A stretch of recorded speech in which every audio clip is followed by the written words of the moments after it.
Bueno, muy buenos días. Vamos a empezar a ver, ya concluido todo lo que tiene que ver con número de Reynolds y capa límite y fuerza de resistencia sobre cuerpos sumergidos. Ya tenemos un abreboca para comenzar a hablar de tuberías. Ya vimos las pérdidas por fricción en flujo laminar. Ahora vamos a ver pérdidas menores o localizadas y pérdidas por fricción en flujo turbulento. Lo que llamamos en el argot de esta materia, tubería comercial.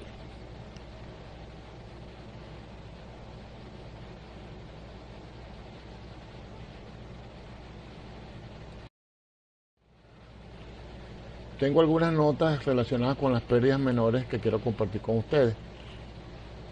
Lo que ven a la izquierda es una expansión brusca. Es una pieza bien indeseable porque el flujo desde un diámetro muy pequeño se expande violentamente a un diámetro más grande y eso genera una separación, pero lamentablemente a veces no se puede hacer otra cosa.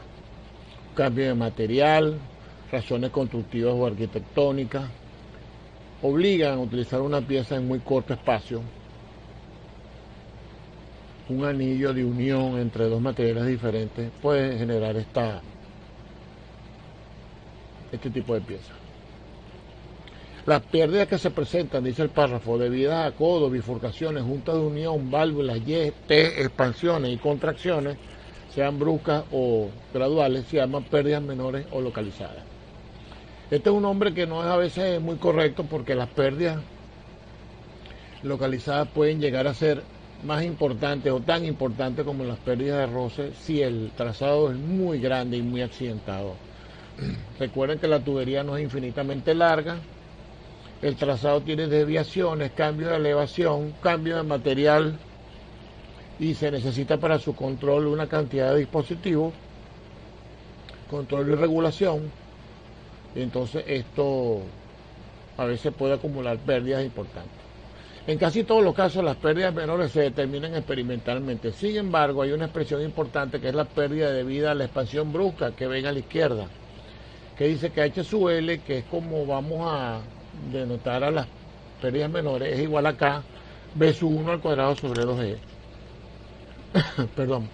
Esta es la carga de velocidad aguas arriba, la carga más alta, la velocidad más alta, en el diámetro más pequeño. Y a su vez, eso es 1 menos de 1 entre D2 al cuadrado, todo el cuadrado. O sea, K, el coeficiente K de pérdida es igual a 1 menos la relación de los diámetros al cuadrado, todo al cuadrado. La pérdida menor siempre varía con el cuadrado de la velocidad y esto se cumple para todas las pérdidas menores en flujo permanente. El caso opuesto es el de la contracción brusca. Así como podemos ampliarnos bruscamente, podemos contraernos bruscamente por la misma razón que la anterior. La pérdida menor debida a una contracción brusca en la sección de un tubo se somete al mismo análisis que el de la expansión brusca. El proceso de conversión de la energía de presión en energía de velocidad es muy eficiente. Por consiguiente, la pérdida de la sección 1 a la vena contracta o vena contraída es pequeña, que es la sección 0 de la figura.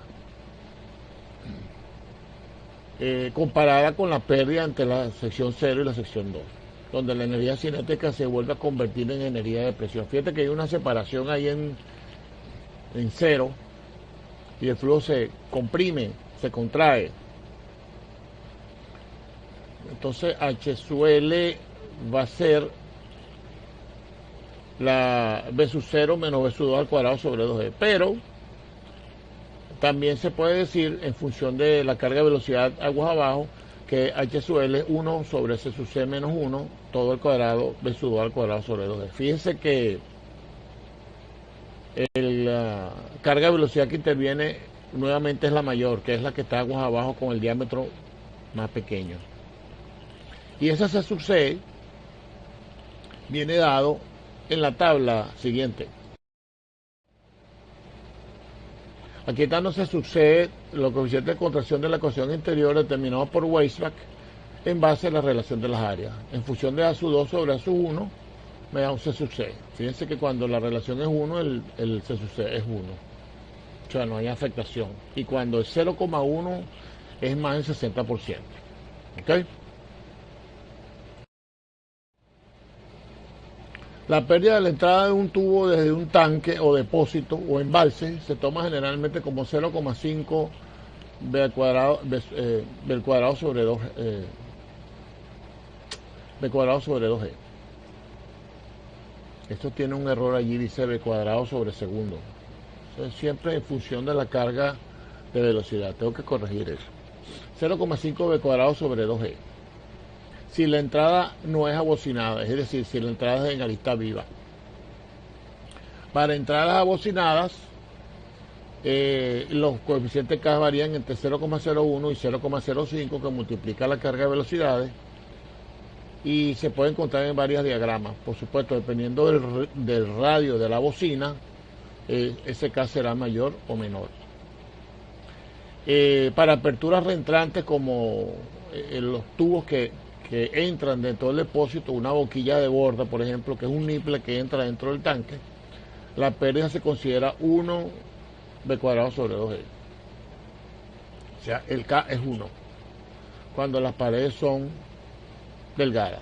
La pérdida para la descarga de un tubo a un tanque o depósito, lo contrario de lo primero, o sea, un tanque se puede contraer un tubo o un tubo se puede expandir a un tanque, se dice que K también vale 1.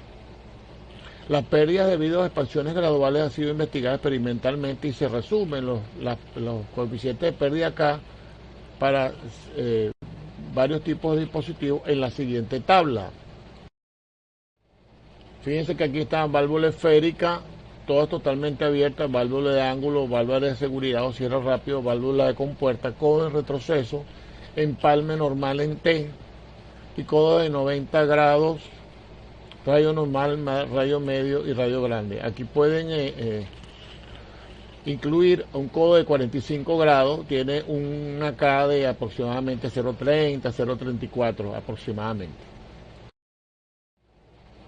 En la figura de la lámina 7, en esta figura ven cuál es el fenómeno que ocurre de separación en las contracciones bruscas, en las expansiones bruscas, aguas abajo de las válvulas, aguas abajo de los codos, las separaciones que ocurren. Y bueno, insisto pues que la pérdida menor o HL es igual a un coeficiente K que depende de la pieza o accesorio multiplicado por la carga de velocidad. A la derecha, a la izquierda inferior está, perdón, a la derecha inferior de la lámina está la expresión de pérdida por fricción según Darcy-Weisbach, que es para el flujo turbulento. La pérdida por fricción será F, que es el factor de fricción, por L entre D, B cuadrado sobre 2D. Ya vamos a ir entrando en detalle con eso. En esta lámina 8 tienen unos gráficos obtenidos de unas tablas obtenidas del Sengel y Simbala con los coeficientes para los diferentes tipos de entrada de un tanque a un tubo o descarga de un tubo a un tanque, expansiones y contracciones bruscas, expansiones y contracciones graduales, codo de retroceso, las T, etcétera. Tienen bastantes detalles en ese libro. Y arriba al superior derecho, en la esquina superior derecha, está para expansiones graduales un gráfico tomado del Stritter. También es muy bueno para obtener los valores de el coeficiente K.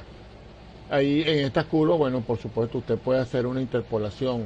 Ahí ven relaciones de 2 entre de 1, de 1,5 y de 3. Si usted tiene 2, 2,5, bueno, usted ahí hice yo una interpolación en lápiz con la mejor intención del mundo. Usted puede determinar su curva nueva interpolando o extrapolando allí. La pérdida menor también puede expresarse en función de una longitud de tubo equivalente, LE, que es la longitud de tubo en la que se produciría la misma pérdida por fricción en kilogramos por kilogramo para el mismo caudal. Es decir, en vez de considerar todas las piezas, considero una longitud que equivale que produce la misma pérdida por fricción que todas las pérdidas menores sumadas. Aplicando la ecuación de Darcy-Weisbach, me queda que la longitud equivalente es la sumatoria de los K de todas las piezas por el diámetro entre el factor de fricción. Por ejemplo, si las pérdidas menores en una tubería de 100 milímetros son tales que suman la sumatoria de todos los K es 20 y el factor de fricción de la conducción es 0,020, yo meto eso en la fórmula y me da 100 metros. Quiere decir que yo le voy a sumar a la longitud real de la tubería 100 metros más y calculo las pérdidas por una sola pérdida por fricción y me olvido de las pérdidas menores. Esto se hace con bastante criterio muchas veces en ingeniería, lo vamos a ver sobre todo el semestre que viene. Pero hay que tener un poco de cuidado con esto, porque si las pérdidas están mal evaluadas, podemos correr peligro de tener menos energía de la que pensamos. Aquí vamos a ver un problema. Para H igual 10, quiero calcular, perdón, sí, es correcto, calcular el caudal para este sistema si esa altura entre la parte superior la parte superior de la tubería y el tanque es de 10 metros. ¿Ok? El agua está a 15 grados centígrados. Tengo una longitud total de 90 metros. Tengo una entrada de un tanque a un tubo en arista viva, dos codos en 90, una válvula esférica y una descarga libre. La tubería es de hierro fundido o de fundición nueva, 150 milímetros de diámetro. ¿Ok?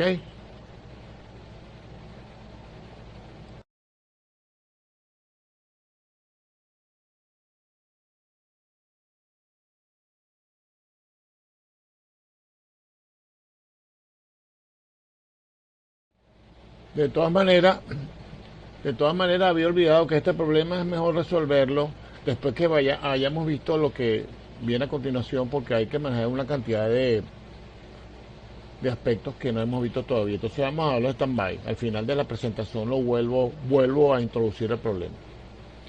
Dice el último párrafo de esta lámina, de la lámina 13, que las pérdidas menores a veces pueden despreciarse cuando suponen solo el 5% o menos de las pérdidas debidas a la fricción. El error que se comete en estimar el valor del factor de fricción F en el diagrama de Moody generalmente puede llegar a ser del 5%. Entonces no tiene sentido considerar cosas que se le parezcan a eso. Se puede decir que las pérdidas menores se pueden despreciar cuando la distancia entre dos accesorios o dispositivos o piezas es igual o mayor a 1000 veces el diámetro.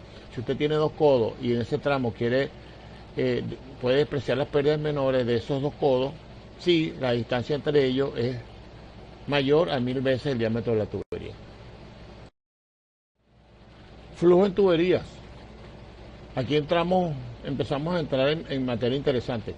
En el movimiento permanente incompresible de una tubería se expresan las irreversibilidades en función de la pérdida de energía o caída de la línea de altura piezométrica.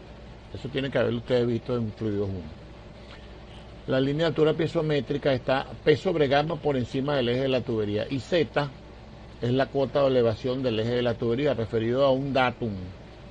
La altura de la línea piezométrica desde un datum previamente considerado. Por ejemplo, un datum importante en la ingeniería es el nivel del mar.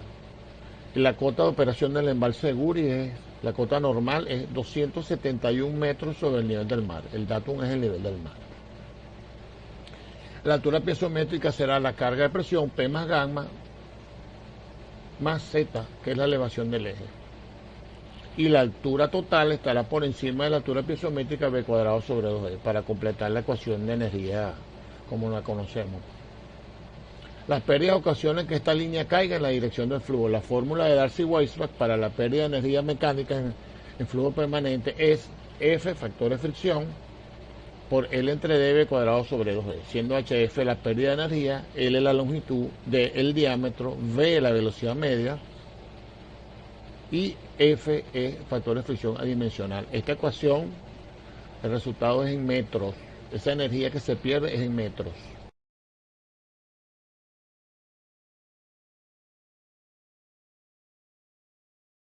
Las experiencias realizadas en diferentes conducciones demuestran que el flujo permanente, en un flujo permanente, la pérdida de energía por unidad de peso es directamente proporcional a la longitud, es decir, mientras más larga la tubería produce más pérdida, es aproximadamente proporcional al cuadrado de la velocidad, es aproximadamente inversamente proporcional al diámetro, o sea, mientras mayor sea el diámetro, menor es la pérdida, mientras mayor sea la velocidad, mayor es la pérdida, depende de la rugosidad de la pared interna del tubo. Mientras más rugoso es el tubo, el factor de fricción es mayor y produce más pérdida.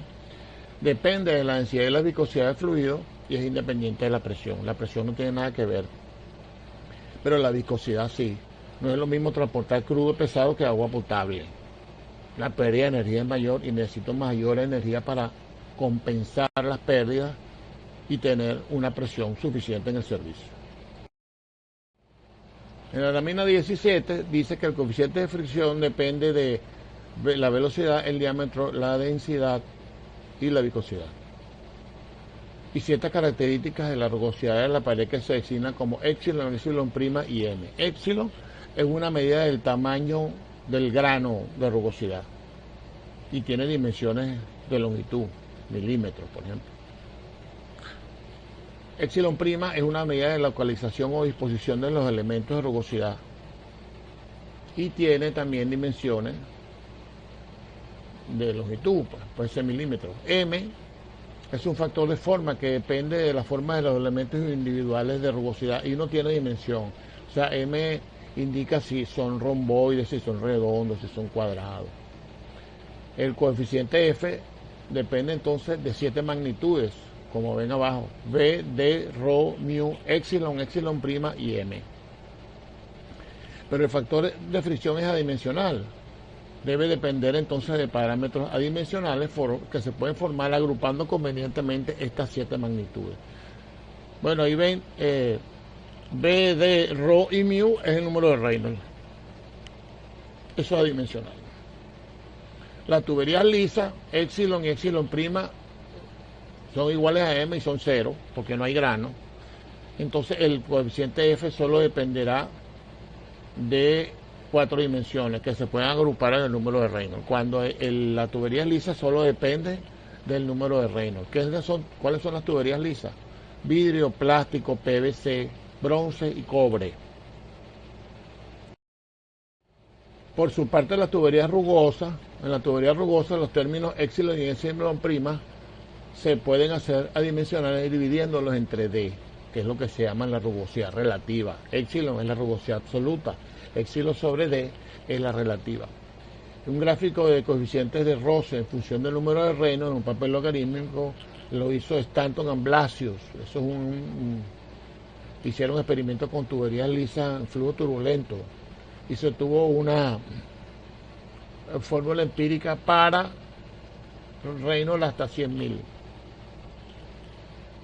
En tubería rugosa, como les dije, epsilon entre D se le llama rugosidad relativa. Los experimentos de Niculaxe demuestran en otro gráfico que para un valor de epsilon sobre D, la función que relaciona el factor de fricción con el Reynolds es independiente del diámetro del tubo, pero no permite muchas variaciones de la rugosidad relativa.